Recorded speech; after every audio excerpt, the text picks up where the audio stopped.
তীব্র গরমের কারণে 4 দফা দাবির ভিত্তিতে হলদিবাড়ি অপর বিদ্যালয় পরিদর্শককে স্মারকলিপি প্রদান করল বঙ্গীয় প্রাথমিক শিক্ষক সমিতির হলদিবাড়ি চক্র কমিটি।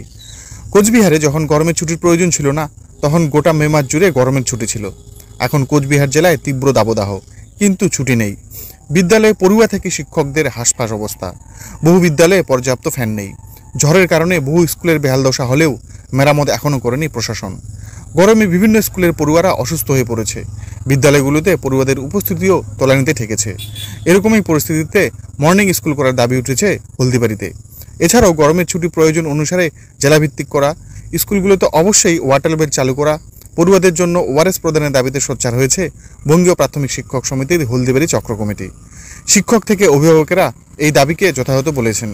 মঙ্গলবার স্মারকলিপি প্রদান কর্মসূচিতে উপস্থিত ছিলেন সমিতির হলদিবাড়ি চক্র সম্পাদক আব্দুল জলিল সরকার, ইয়াবুল হক, বুদ্ধদেব রায়, আলমগীর রহমান, মুক্তা রায়, সুস্মিতা বর্মন সহ প্রমুখ। বঙ্গীয় প্রাথমিক শিক্ষক সমিতির হলদিবাড়ি চক্র সম্পাদক আব্দুল জলিল সরকার জানান, শিক্ষা দপ্তর পড়ুয়াদের স্বাস্থ্যের ব্যাপারে উদাসীন। কলকাতার কর্তারা এসি ঘরে বসে ঠিক বুঝতে পারছে না বাস্তবের পরিস্থিতি। প্রত্যেক বছর কোচবিহার সহ উত্তরবঙ্গে যখন গরমের ছুটির প্রয়োজন নেই, তখন ছুটি ঘোষণা করে। যখন তীব্র গরম, তখন স্কুল খোলে। ছাত্র শিক্ষক অভিভাবকদের দাবি মেনে পড়ুয়াদের স্বাস্থ্যের কথা ভেবে অবিলম্বে মর্নিং স্কুল করার নির্দেশ দিক প্রশাসন বলে তিনি জানিয়েছেন। আজকে আমরা বঙ্গীয় প্রাথমিক শিক্ষক সমিতির পক্ষ থেকে হলদিবাড়ি অবর বিদ্যালয় পরিদর্শককে আমরা 4 দফা দাবি প্রদান করলাম। যে আপনারা জানেন যে বর্তমানে তীব্র গরম চলছে উত্তরবঙ্গে, কিন্তু মে মাসে যখন উত্তরবঙ্গের আবহাওয়া মনোরম ছিল, সেই সময়ে স্কুলে গরমের ছুটি চললো, কিন্তু বর্তমানে তীব্র গরম, কিন্তু স্কুলগুলো খোলা আছে। আমরা দীর্ঘদিন ধরে বঙ্গীয় প্রাথমিক শিক্ষক সমিতির পক্ষ থেকে দাবি জানিয়ে আসছি যে স্কুলগুলোতে গরমের ছুটি প্রদান করা হোক জেলা ভিত্তিক, অর্থাৎ জেলায় যখন যেরকম আবহাওয়া চলবে তার ভিত্তিতে গরমের ছুটি ঘোষণা করা হোক। কিন্তু রাজ্য সরকার জেলা প্রাথমিক বিদ্যালয় সংসদগুলোর কাছ থেকে সেই ক্ষমতা ছিনিয়ে নিয়েছে।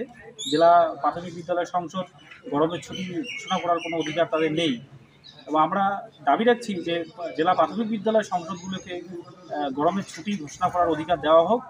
এবং বর্তমান পরিস্থিতিতে যে তীব্র গরম, বিভিন্ন স্কুলে ছাত্রছাত্রীদের উপস্থিতি ভীষণভাবে কমে গেছে এবং বহু স্কুলে ছাত্রছাত্রীরা অসুস্থ হয়ে পড়ছে। তাই এই পরিস্থিতিতে আমরা দাবি করছি যে মর্নিং স্কুল করা হোক যতদিন গরম চলছে, এবং স্কুলগুলোতে ওআরএস প্রদান করা হোক স্বাস্থ্য দপ্তরের পক্ষ থেকে। শিক্ষা দপ্তর উদ্যোগ নিক, বাচ্চাদেরকে ওআরএস প্রদান করুক, এবং ওয়াটার ওয়েল যে সিস্টেম চালু করা, যে স্কুল থেকে মানে নির্দিষ্ট সময় পর ঘন্টা বাজানো হবে এবং সেই সময় বাচ্চারা জল খাবে। কারণ বহু বাচ্চাদের জল খেতে বললেও তারা জল খেতে চায় না, এবং এই গরমের মধ্যে টিফিন টাইমে দৌড়দৌড়ির ফলে তারা ক্লান্ত হয়ে যাচ্ছে। তাই ওয়াটার ওয়েল সিস্টেমটা চালু করা হোক, ওআরএস প্রদান করা হোক, মর্নিং স্কুল অতি দ্রুত চালু করা হোক, এবং জেলা প্রাথমিক বিদ্যালয় সংসদগুলোকে জেলাভিত্তিক ছুটি ঘোষণা করার অধিকার দেওয়া হোক। এই 4 দফা দাবির ভিত্তিতে আজকে আমরা বঙ্গীয় প্রাথমিক শিক্ষক সমিতির পক্ষ থেকে হলদিবাড়ি এসআইকে আমরা দাবিপত্র প্রদান করলাম।